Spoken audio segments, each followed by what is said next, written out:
இப்போ ரீசெண்டா USA and Iran ரெண்டு நாடுகளும் சேர்ந்து பீஸ் அக்ரிமெண்ட் சைன் பண்றாங்க. அதாவது ஜூன் 19ல ஃபைனல் அக்ரிமெண்டா யூஎஸ்ஏ அண்ட் ஈரான் பீஸ் அக்ரிமெண்ட்டை சைன் பண்ணி பீஸ் அண்ட் ஸ்டெபிலிட்டியை என்ஷூர் பண்ண போறாங்க. இப்போ இந்த அக்ரிமெண்ட் சைன் பண்ணி அமைதியை நிலைநாட்டுறது மூலமா உலக நாடுகள்ல என்ன இம்பாக்ட் இருக்கும்? ரெண்டு நாடுகளுக்கு தானே போர், அது எப்படி உலக நாடுகளை இம்பாக்ட் பண்ணும்? ஸோ அந்த பீஸ் எப்படி இம்பாக்ட் பண்ணும் அப்படிங்கிறத பார்ப்போம்.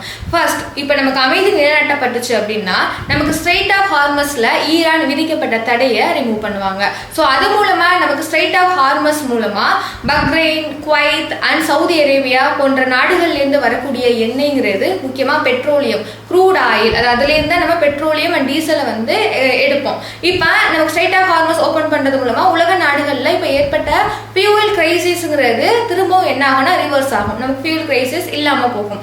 ரெண்டாவது, நமக்கு ஃபியூலோட பிரைசஸ், முக்கியமா பெட்ரோலியம் அண்ட் டீசலோட பிரைசஸ் உலக அளவுல அதிகமா இருக்கு.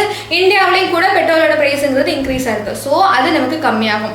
மூணாவதா பார்த்தோம்னா நமக்கு ஃபியூல் பிரைசஸ் இன்க்ரீஸ் ஆனது மட்டும் இல்ல, குட்ஸ் அண்ட் சர்வீஸ், முக்கியமா அடிப்படை தேவைக்கான பொருள்களோட விலையும் உலக அளவுல இன்க்ரீஸ் ஆயிருக்கு, இந்தியாவிலையும் இன்க்ரீஸ் ஆயிருக்கு. ஸோ இன்ஃபிளேஷன் அப்படிங்கிறது நமக்கு கண்ட்ரோல் ஆகும். அதே மாதிரி வெஸ்டர்ன் கண்ட்ரிஸ் விதிக்கப்பட்ட சாங்ஷனை ஈரான்ல இருந்து எடுக்கிறது மூலமா ஈரான் மற்ற நாடுகளோடைய இருக்கக்கூடிய ட்ரேட் அண்ட் முக்கியமா import and exported items increase பண்ணுவாங்க, ட்ரேட் ஆக்டிவிட்டி இன்க்ரீஸ் ஆகும். ஸோ இதனால உலக அளவில் இருக்கக்கூடிய ஃபியூல் பிரைசஸ் கம்மியாகும், ஃபுட்ஸ் அண்ட் பிரைசஸ் நமக்கு கம்மியாக போகுது.